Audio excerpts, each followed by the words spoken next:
স্বাধীনতার ঘোষণাপত্র পাঠ হয়েছিল, যেই ঘোষণাপত্রে সাম্য, সামাজিক সুবিচার এবং মানবিক মর্যাদার কথা ছিল।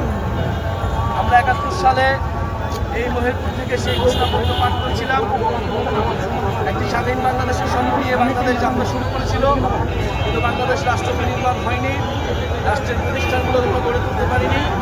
মুজিববাদী সংবিধানের মাধ্যমে মুক্তিযুদ্ধের আকাঙ্ক্ষাকে নস্যাৎ করে দেওয়া হয়েছিল এবং বাংলাদেশের ৫৪ বছরেও আমরা সেই সঙ্গে সাধন করতে পারি। ২৪-এর গণ অভ্যুত্থানের মধ্য দিয়ে আমরা একটি নতুন সম্ভাবনা এবং নতুন সুযোগ পেয়েছি বাংলাদেশ রাষ্ট্রকে আবার নতুন করে গড়ে তোলার। সেই রাষ্ট্র গড়ে তোলার লড়াই করছে এনসিপি এবং গণ অভ্যুত্থানের মধ্য দিয়ে যেভাবে স্বৈরাচারের পতন ঘটেছে, জাতীয় নাগরিক পার্টি এবার বাংলাদেশকে নতুন করে গড়ে তুলবে। সেই যে স্বাধীনতার ঘোষণাপত্রে আমাদের আকাঙ্ক্ষা ছিল, ২৪-এর গণ অভ্যুত্থানে যে বৈষম্যহীন বাংলাদেশের আকাঙ্ক্ষা ছিল, সেই আকাঙ্ক্ষাকে বাস্তবায়ন করবে এই গণ অভ্যুত্থানের নেতৃবৃন্দ, জাতীয় নাগরিক পার্টির নেতৃবৃন্দ। ফলে মেহেরপুরের থেকে যেই স্বাধীনতার ঘোষণাপত্রে ডাক এসেছিল, আমরা চাচ্ছি নতুন করে জুলাইয়ের ঘোষণাপত্র তৈরি করতে।